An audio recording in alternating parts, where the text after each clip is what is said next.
In the previous lesson, I spoke about film education and the triple rewrite principle. And that is what is leading us to here. As a recap, film education is suggests that you should know enough about the complete world of filmmaking as a scriptwriter, or rather as a practitioner of film, irrespective of what area of film you're into. That includes you as the scriptwriter. And the three rewrite principle talks about three individuals: the scriptwriter, the film director, and the video editor, all three of them doing roughly the same thing but from different angles. All of this suggests that you need to know about filmmaking if you would succeed as a scriptwriter. So that is what has led us to here. So this is the lesson about filmmaking as a whole, who does what, and all of that. So let's start. An introduction to film production. So let's start with what is filmmaking. Filmmaking is the process and techniques of making a film. Two things stand out here: process and technique. Meaning there is a process to making a film and there are techniques to making a film. Another definition of film says that filmmaking is the art and the craft of visual storytelling. You are showing the story rather than telling the story through moving pictures. And this is how film differs from stage and from novels. Yeah, you're showing the story through moving pictures. Again, two words stand out here: art and craft. What is craft? Let me start with craft. Craft is, say, handiwork, something you can learn, something that has techniques like carpentry, like fixing a car, like basket weaving, hair making, that I can show you how it is done. You can follow the same process and get the same result. Craft. Art, on the other hand, is different. It's abstract. It's subjective. Somebody can look at an art piece and vibe with it, and some other person will look at it and like, this looks like rubbish to me. So art is subjective. Art is more of a thing of the mind. It is how you perceive what is in front of you. It's the reason why some people like horror films and some don't. And some other people like science fiction and some don't. It is the artistic side of that film that they can't vibe with, that they can't relate with. So filmmaking is both an art and a craft. Your craft you can respect. When you employ your craft to make a film, the end result is objective. We can all see it. Whether we will vibe with it or not is the artistic side of your craft that we can relate with or not. All right, there are three basic styles of filmmaking. You have documentary, narrative, and instructional filmmaking. If you've ever seen National Geographic, then you've seen a documentary. It's a journalistic style recording of real events. It is used to communicate an opinion or an idea. Different from narrative filmmaking, this is what we're used to. Movies, music videos, all of that fall under narrative filmmaking. By the way, most people, I just took a step back, most people don't know that documentaries are films. You are different now. Now you know that a documentary is a film. Are we on the same page? Okay. And of course, documentaries also require scripts. And there are documentary script writers. That might be you, or it might be something you will do further down the lane. So same with narrative filmmaking, okay, where we have script writers for narrative filmmaking. And then lastly, you have instructional films. The YouTube, everyday YouTube video falls in this category. Same with your church video. If you compare a standard church message, I mean a video production of a church message and a YouTube video, there are so many similarities that if I point it out, you realize that the two of them are actually instructional video. Let's start from here. Most of them is somebody teaching something. In the case of a church program, it's the pastor teaching a sermon or a message. Same with an instructional video. 5 ways to unlock your phone. Number 2, they make a list of, for example, Mr. 5 ways to unlock your phone will give you step 1, do this, step 2, do this. In a church event or church program, On the screen, you would have listings of Bible passages that the pastor is reciting or major points that he's talking about. See, for the two, they write the main things on the screen. And the list goes on and on. It's a one-on-one thing. The person is essentially speaking to you. But let's move away from that. Key takeaways, there are three forms of filmmaking, three basic styles of filmmaking: documentary filmmaking, narrative filmmaking, and instructional filmmaking. Let's move on from there and go to the stages of production. Now, there are 5 stages of film production. Okay, remember we talked about in the definition for film, I said filmmaking has techniques and process. This is the process of filmmaking where you go from stage, stage, stage.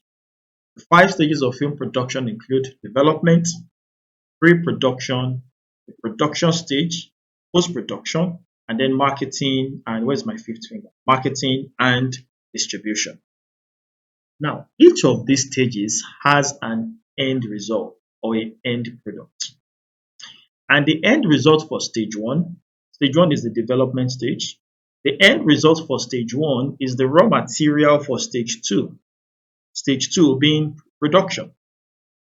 The end result of stage two is the raw material for stage three, and the end result of stage three is the raw material for stage four, and of course, stage four is the raw material for stage four. You see how it is a process? Moving on. So let's start with the development stage one of filmmaking, development.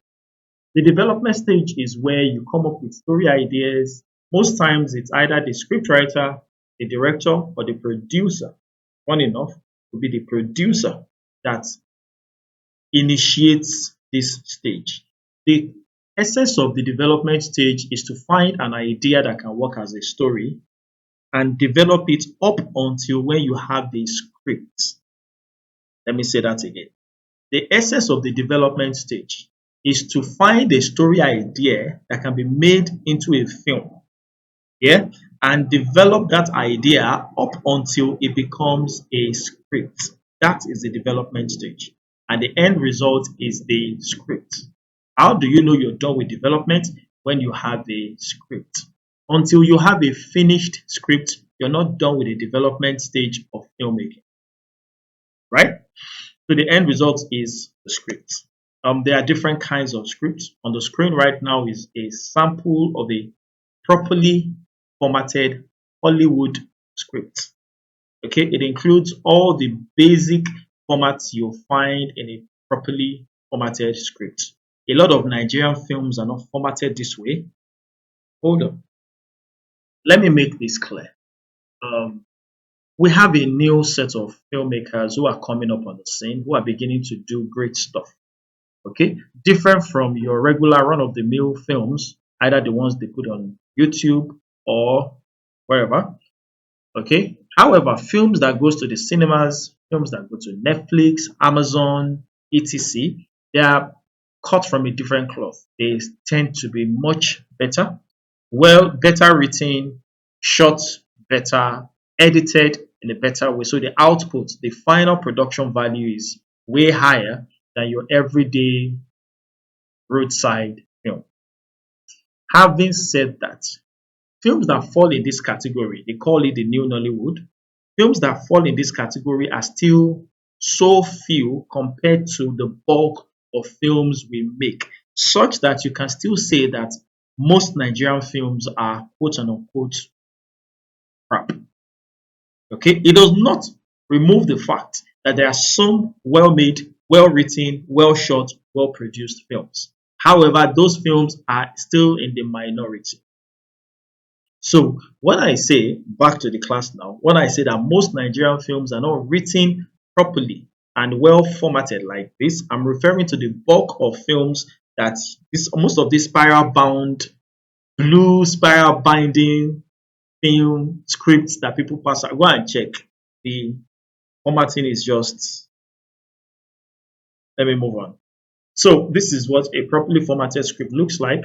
On the screen is a sample AV script. AV means audio visual. We use this kind of scripts for things like documentaries, commercials, adverts, etc. Okay, it's a little different from your regular narrative film. Most adverts or commercials have a voiceover, a narration, and the narration drives the production. The video or the visual follows the audio. In that sense, we write our scripts this way, where you indicate, like you can see on the left, under the audio section, the audio column, you see that you have the voiceover. Dave reflects on the successes of last year. And on the other panel, the visual panel, you see the visual, the video, the clip that is shot to express what the audio just said. So we see Dave's interview. So while the audio is saying Dave reflects on the successes of last year, we're seeing Dave being interviewed. Dave goes into detail about, and all of that. So this is an AV script. We use it for, again, documentaries, commercials, adverts, etc. And then this is a treatment. Most times we write a treatment for things like music video. A music video does not really require your properly formatted Hollywood script, da da da da da da da da. Da. A music video just needs to communicate the things that will be shot. By the way, a music video differs from a movie in one major sense. The lifeblood of movies is continuity. Everything in a movie has to observe and maintain continuity. Continuity of story, continuity of character, continuity of scenes, continuity of costumes. Everything in a film must have continuity.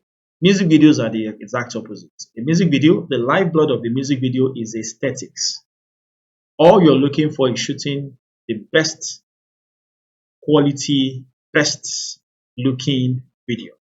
It doesn't matter if in scene one we see the video coming down from a plane, and then the next immediate scene we see him at a pool. How did he transfer from plane to pool? Nobody cares. The shots are fine. The vibe is there. Everybody's, hey, sir, that kind of thing.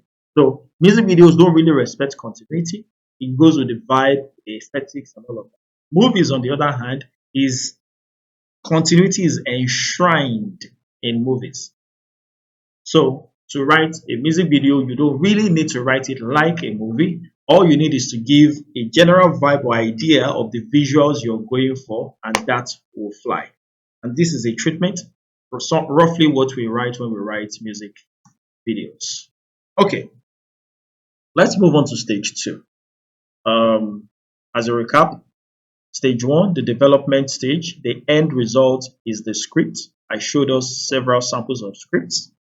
And I said the end result of stage one, which is the script, is the raw material for stage two. Now we are in stage two, pre-production.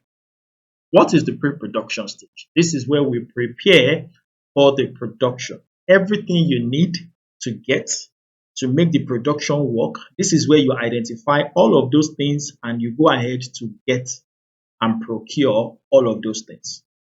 Question is, how do you know the things you want to get? How do you know the number of locations you need for your film? From the script. How do you know the number of actors you need for the film? From the script. So what do? You take the script, the raw material, rather, the finished product from scene one, from stage one, rather, which is your raw material for stage two. You break it down to identify all the components that you need to make your film.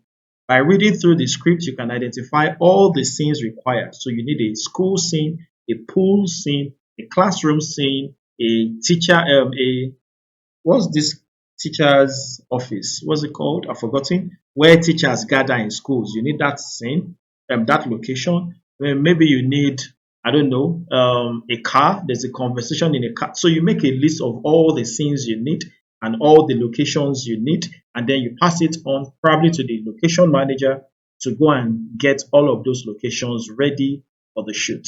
Same with the actors. You realize you need father, your mother, two kids, a class teacher, 24 students in class, da da da da da da da. You identify that how? By breaking down the script. Am I communicating now? So the pre-production stage is where you break down the script to identify the things you need to make the film. The assistant director and the production manager are key figures in this stage. They are the ones who break down the script.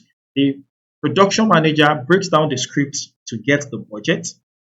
The assistant director breaks down the script to identify the schedule for the shoots. The two of them do roughly the same thing, but from different sides of the aisle. Yeah, the end result of the pre-production stage is what we call production lists, plural, because it is several lists of the different things that you need for the shoot, e.g., a cast list, a list of all the cast you need for the shoot, a crew list, a list of all the crew you will need specifically for the shoot. I'll give an example. If you need a scene where a snake does ABC XYZ, do you know where to get snakes from? Do you know how to handle snakes? Most likely no. So you need what we call a snake wrangler or an animal wrangler. Their job is to get the animals required for certain scenes, bring them to the scene, okay, to the location where they will be shot, handle those animals. They should know how to handle the animals, okay, get them to quote and unquote perform what you need them to perform, and then evacuate and take them off the scene after the scene has been shot. Animal wrangler, that's part of your crew if you need that in your film. So it is not until you break down the script that you identify the different crew members you need to make your film. Interview list if it was a documentary, equipment list, shot list, props list, budget, etc. So these are the different production lists, which is the end result of stage 2 pre-production. Now, not only do you come up with these lists, you go ahead to procure, to get all the items on this list. So you have location list, then the location manager goes ahead to get all of the locations required for that shoot, so on and so forth. Let's go to stage 3, production. This is where we do the actual filming. Okay, this is where the director says the magic word and action. You know, yeah. Everything you prepared for in the pre-production stage, this is where you get to put them to you. Okay, the shooting happens here, the filming, all of that happens here. The end result of this stage is the recorded videos, the video clips, the rushes, whatever name you call it in your own enclave. But what you record is the finished, is the end result of the production stage. It brings us to stage 4, the post-production stage. This is where the video editor comes into the picture. Here, the video editor assembles the story by editing the footage, the clips that were shot, okay, and then other activities that go into this stage include things like sound design, sound editing, color grading, adding visual effects, adding subtitle, all of that. The end result of this stage is the finished film, the finished production, which we call the master. If it's put on a CD, then it's the master disc. If it's put on a tape, then it's the master tape. If it is a file, I don't know, can we call it the master file or just the master? Whatever. But then it's the final, finished, distributable version of your production. Which brings us to stage 5, the final stage, marketing and distribution. This is where the producer, I think I mentioned those who are involved. In the production stage, the director, the cinematographer, and the camera crew are the major folks who function here. Then you have the production assistants, the production manager, all of them. Post-production is led by the video editor, the sound editor, the visual effects artists, all of that. And then finally, distribution. This is handled by the producer. I'll get to who is a producer and what a producer does in a bit. But then the producer is the one who distributes and markets the film. It is his job. The goal of a production in the first instance is to make money from it, or at least the equivalent of money. Okay. So nobody makes a film to hide it in their room. The goal of the film is to publish it, to distribute it, to make money from it. If in the case of a gospel film, for example, it might not really be to make profit, but Say, for example, to on a crusade field, if you play a Christian film, it would be probably to get lives saved. And that is the equivalent of financial gain for that endeavor. Yeah? Okay. Yeah. That gives us a wrap up of the filmmaking process. Now, the thing I hinted at, but I didn't settle on too much, is who does what in the process of making a film. I've told us the process. Now, let's look at who does what specifically. The key production personnel in the making of a film.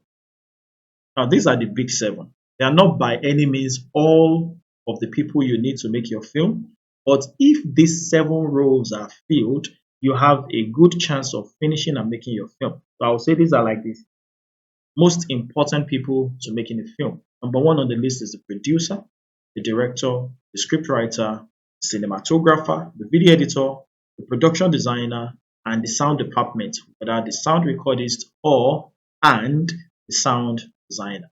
Let's start with the producer. So who is a producer? I'll say it in simple English without necessarily reading what is on the screen. The producer is a businessman, is an administrator. He's not necessarily a creative person. His job is simple. Find a product, find money to make the product, manage the process of making the product, and sell the finished product to make a profit. Full stop. As it concerns film, let me say it in film terms. The job of the producer is to find an idea that can be made into a film. That's the product. For example, there's a lot of kidnappings going on, and you could decide to make a film built in and around that. Oh, a film like that has been made. The Herd. Yeah. So it's from identifying a product, something that is sellable, make it into an idea. So the producer could write it if he's into writing, or he could contract a script writer, which is where you come in, and task this individual with writing the scripts. Two things could happen. It could be like, hi, I want to make a film based on kidnappings in Nigeria, okay, and commission you to come up with the story idea, the characters, everything, and give me a script at the end of it. Another way this could go ahead is the producer has an idea of the story he wants to tell. He knows that he wants to be about a marriage, and people are coming from the marriage, from the wedding, and they get kidnapped. Da, da, da, da, da, da, da. I've not seen the film, I'm just inferring from the trailer.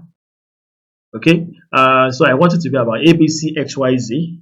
However, as a producer, I can't write the script. I am not a script writer. I have a story in my head, but I don't have the skills to write it into a script.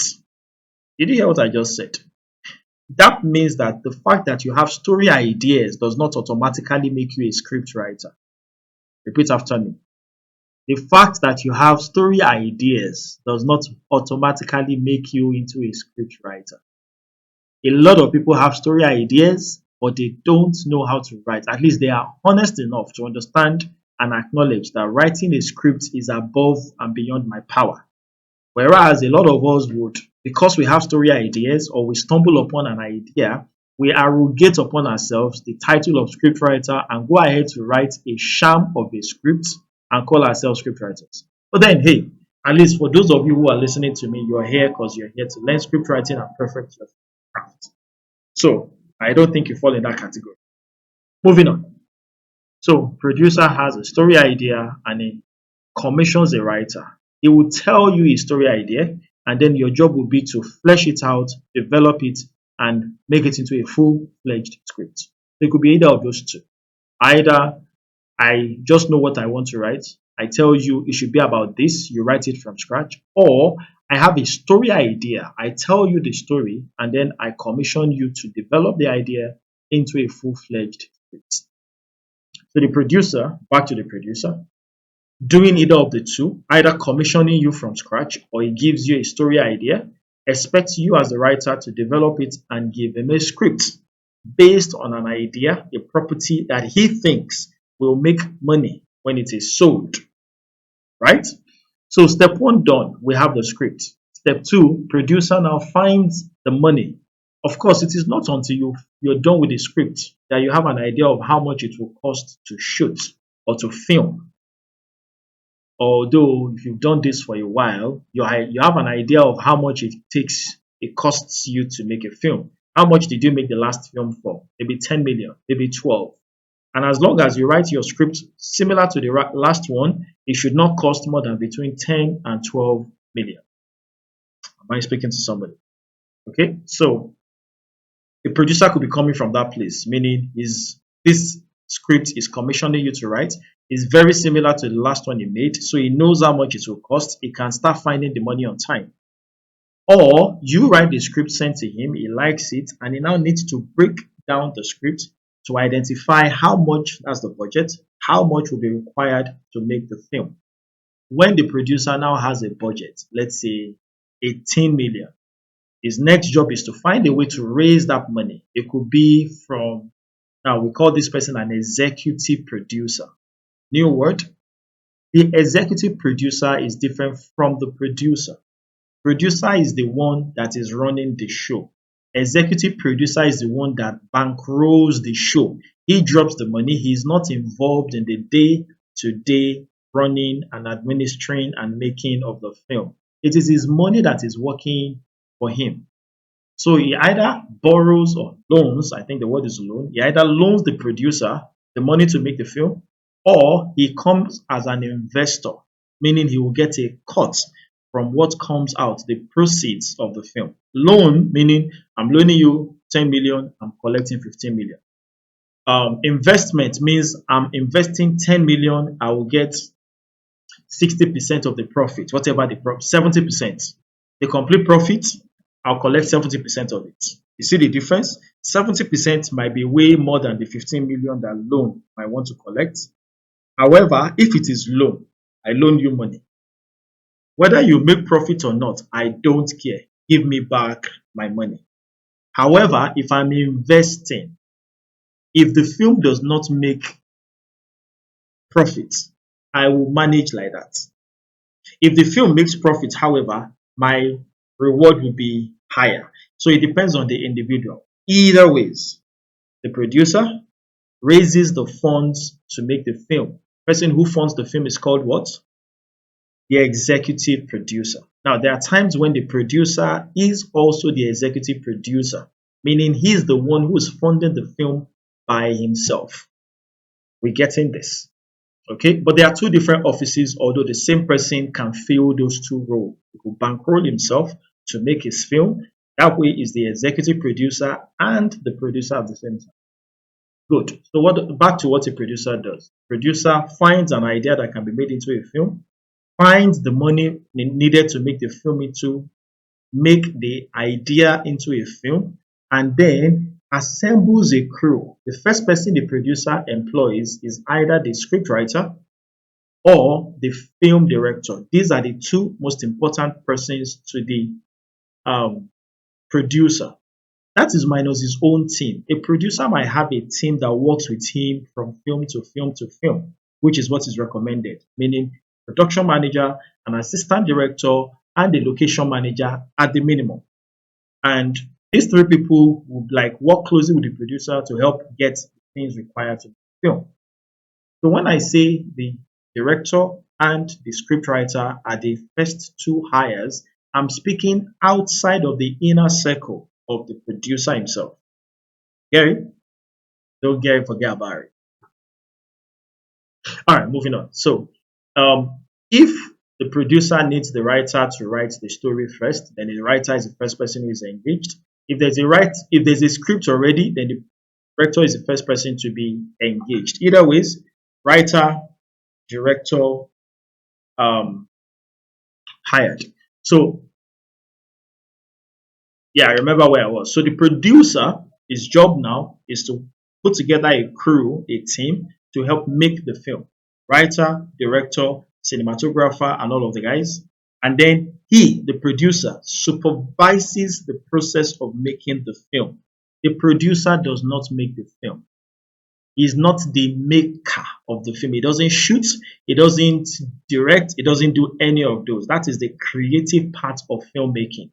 He is an administrative guy. He manages the admin, the running of the film crew. If a film is a company, then the um, producer is the manager. All right. So finally, after coming up with the schedule and the budget and supervising the making of the film is now made.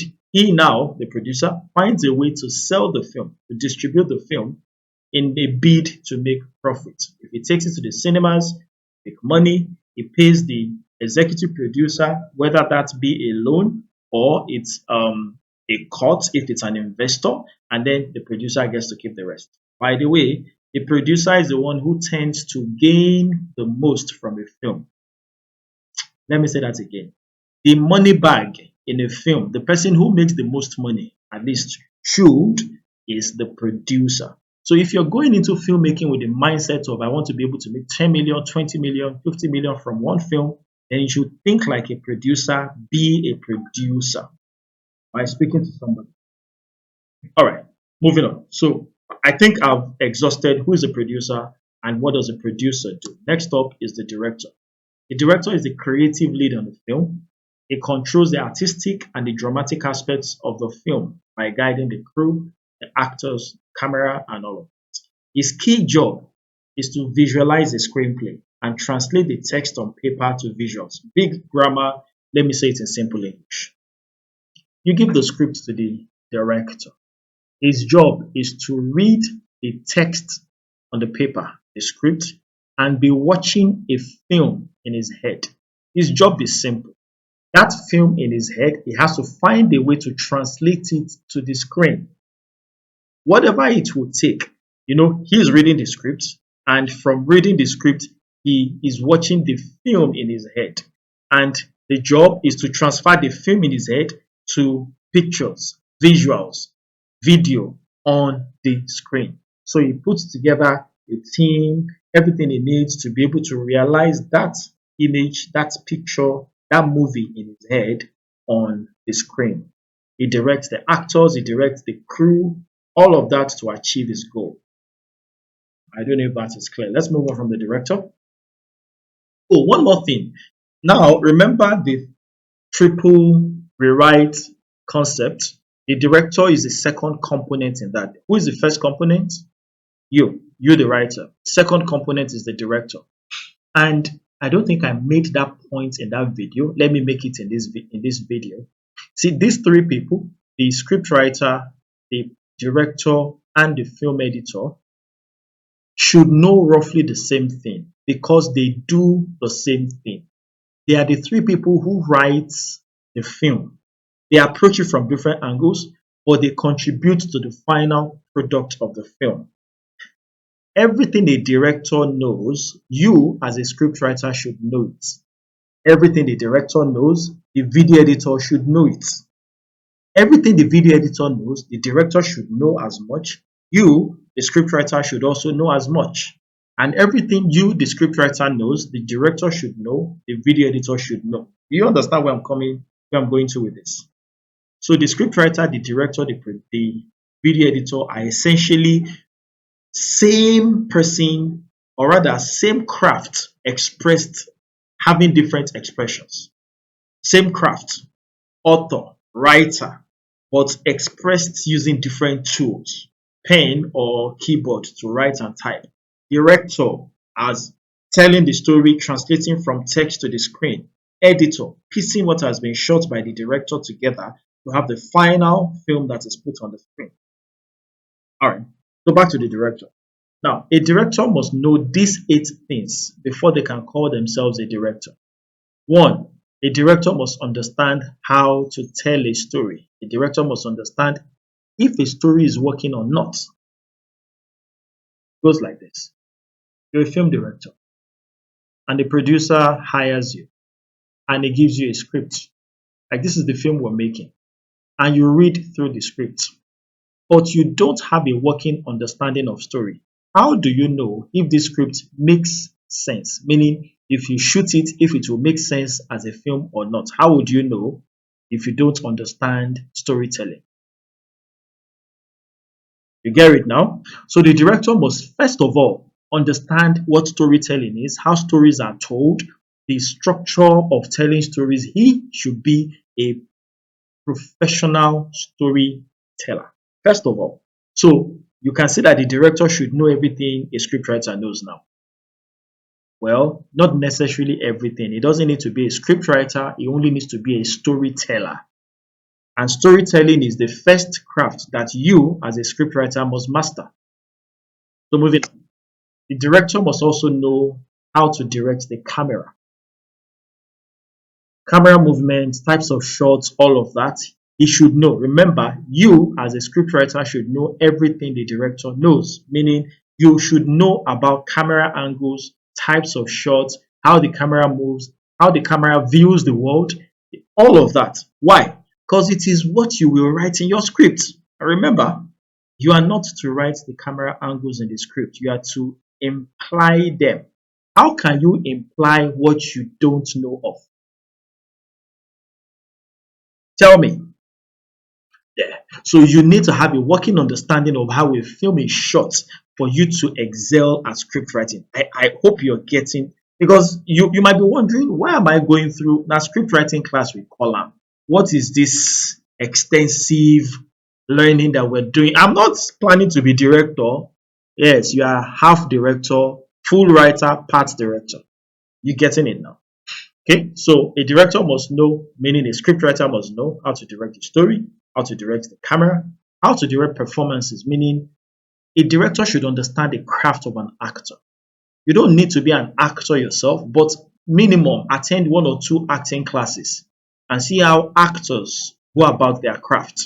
When you're directing them as a director, you have a better understanding into their thought process and how they get to translate words to performances. If they're not doing it the way you want, you can now give them tips. How about you change your motivation for this scene? Like, what's your motivation for this scene? And the actor could go like, can be like, I'm trying to get him to give me like. The goal is not to try to get him. The goal is to anger him and provoke him to release it. I, to you that you are listening to me, look at those two sentences. Do you know that you will need to do two different things to get those two results?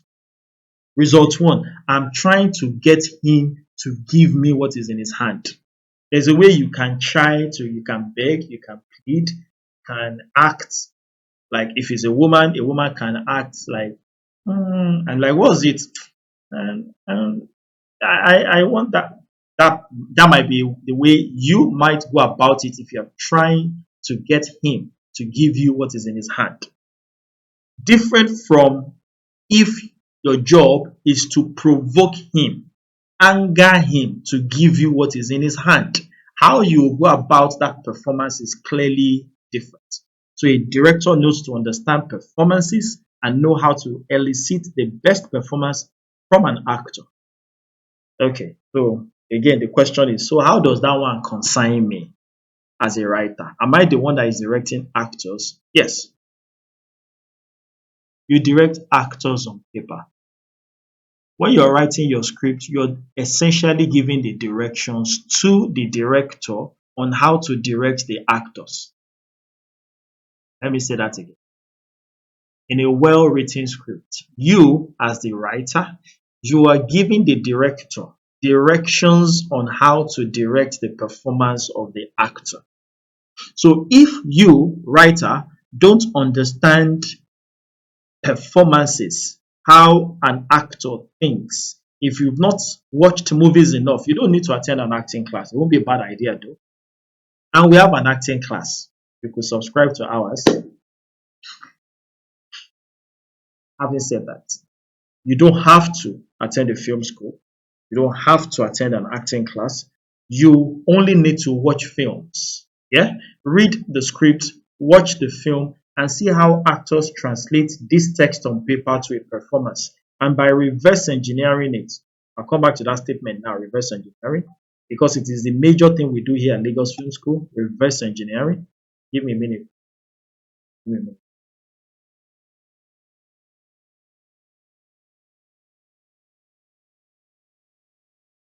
Yeah. So what was I saying? By merely watching movies and seeing how actors go about their craft can give you an inkling, an understanding of how text translates to screen and how you can reverse engineer it from performance to text, and then you'd understand how to use that in your own writing. Yeah, I just explained reverse engineering, and that is the key thing we do here at Lagos Film School. I've not mentioned it before now, but we'll get to that in a bit. Reverse engineering, write it somewhere, we'll come back to that. So a director must understand, must know how to direct the story, must know how to direct the camera, he must know how to direct performances, he must know how to direct production design. Ehen, production design. This is also called set design. This is what a space looks like. So, good example. So, there's this girl who's trying to seduce a lecturer, right? Okay, let's take it in. Let's say it's the secretary and the boss. Boss is a man, is married, doesn't do that, you know. Secretary, however, is crushing on her boss, and she wants him at all costs. She wants him. So you're writing this scene, which is the first time the boss has physical contact, not intentional, with the secretary.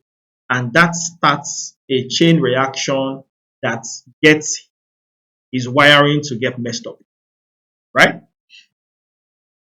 This is how you go about. I'm not saying this is the only, I'm giving an example of how a certain writer goes about it. So this scene starts with boss coming to work late.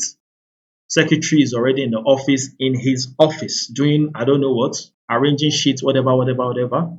And he comes in, welcome, da, da, da, da, da, da, and she's exiting.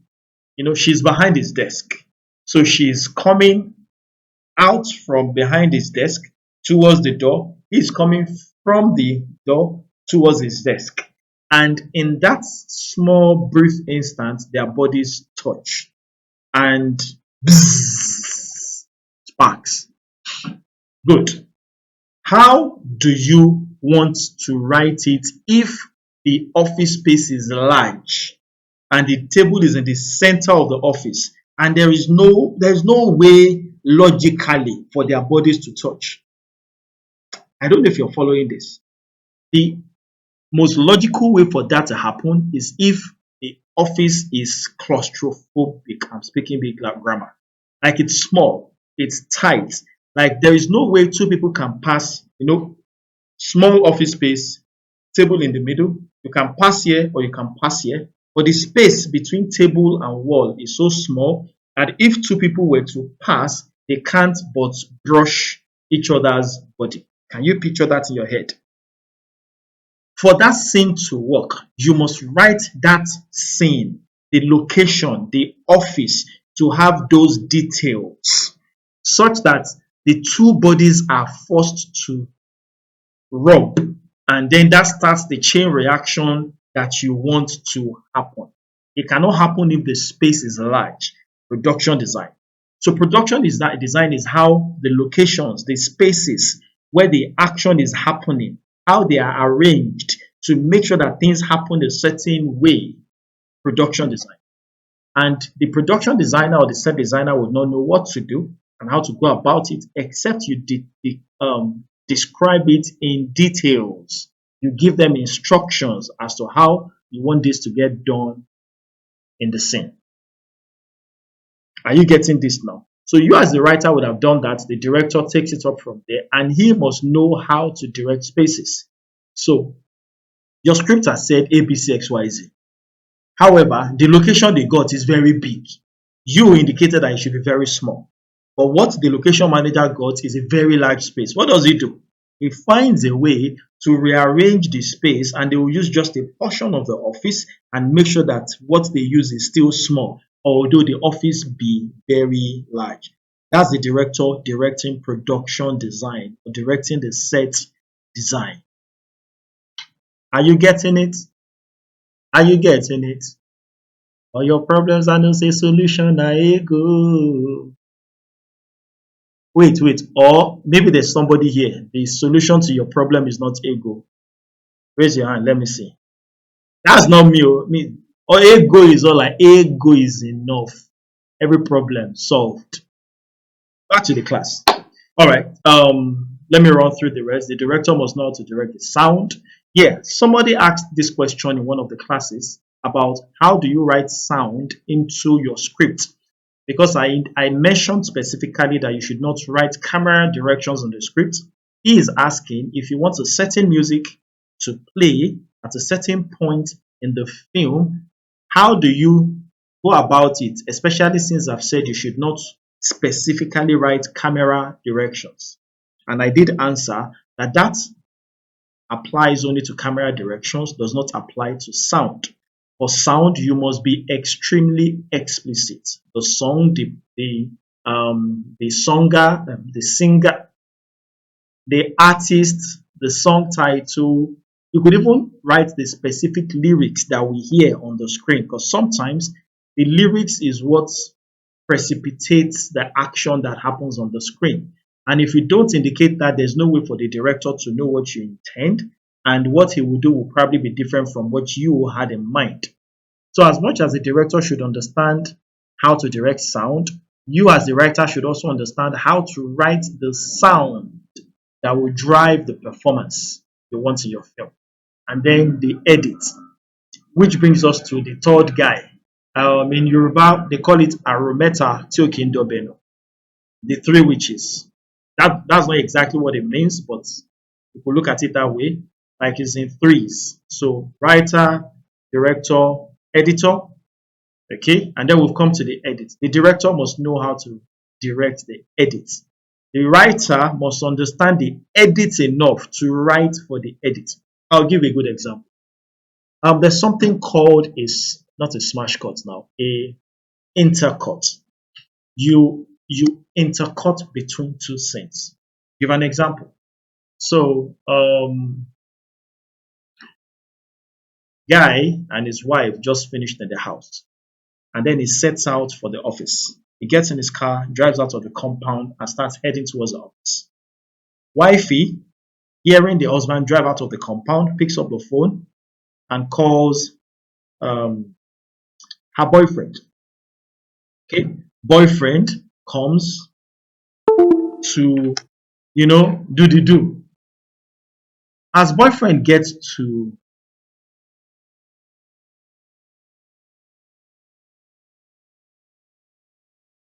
done. Boyfriend and madam, they get under the covers and they start doing the do. Husband forgets something and he starts coming back to the house. How do you create tension where we see the husband approaching the house and we see the two lovebirds who are not aware of what is going on, and you want to create tension in that moment, and you want the audience to feel shey husband go catch them, he go catch them oh, he go soon enter oh, he don enter oh, he's opening the door. How do you create all of that tension? It is called an intercut, which is we show the husband realizing he forgets something and he does a U-turn. We cut back to the apartment to see the two of them frolicking under the covers. We cut back to the husband. He's been driving for a while, he's now approaching the street. We cut back to these two lovebirds. We cut back to the husband. He has now gotten to the gate. He chooses not to horn and enter through the gate, as in he chooses not to drive in for whatever reasons, parks the car and walks in through the gate. We see this couple, these two people in bed. Of course, at this point, people are like, then he go catch you, then, your husband will catch you, then, and then he gets to the door, he puts the key in the keyhole, and then we cut to these two. They're still like neck deep, not realizing anything is going on. Cut back to the husband, he turns the key, opens the door, and as the door, you can picture this.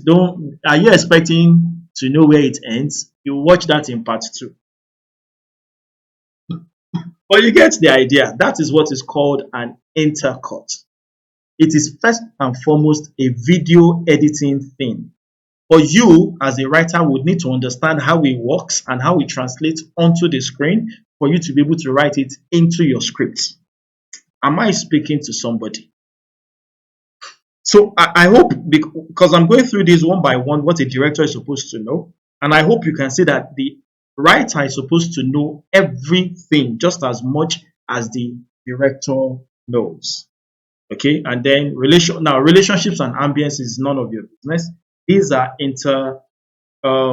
personal things, interpersonal skills that the director needs on set. But I will explain this in just a bit. The director needs to know how to direct relationships. This speaks to the director being the one who interfaces with every department in the filmmaking process. He's the one who's interfacing with the camera department. He's the one interfacing with the makeup and costume. He's the one interfacing with the locations, all of that. He needs to be a people person, or at least know how to relate with people to not cause problems, because you want as little friction as possible when you start filming. The more problems you cause, the slower it will take to shoot the film. The slower it takes, the more money you're burning. Producer wants to burn as little money as possible so that it can make maximum profit. If the producer engages you as a director and he budgets 5 days to shoot the film, and at the end of the day you spend 7 days, you have made him overshoot his budget. He will not hire you as a director the next time. So your job is to make sure film is shot within the allotted time. The easiest way to get that done is to make sure there's little friction or as much as possible between the different crew members and actors that you work with. So you need to have a working understanding of relationships to be able to manage that. And then lastly, ambience. Ambience is the vibe, the atmosphere. Actors can sometimes be fragile. Oh, okay. For example, it's a kissing scene, and I used to date this girl. So I'm playing opposite a lady. We used to date. Nobody knew we dated. We've broken up. So we are not on best of terms. However, we're cast in the same film. And we have a romantic scene where I get to kiss her. Babe is parrying, she's provoking for me. I don't know if you can picture that. Okay? So there are times when actors get to be in vulnerable spaces, where they get to be in places where, stuff messes with their head. It is not in that situation where the lady, especially the lady, most guys don't send that kind of thing. Bring your mouth, make I kiss her. Simple. It's most likely the lady who will feel a certain way about that situation, and she's trying to manage her emotions and still give a good performance, but she's still dropping the ball because be like, it is not at that point that the director should scream and shout at her. You will be dampening whatever courage she still has to do that performance. Okay? A good director should create a safe space for their actors to give the best performance possible. That safe space is what we mean by ambience.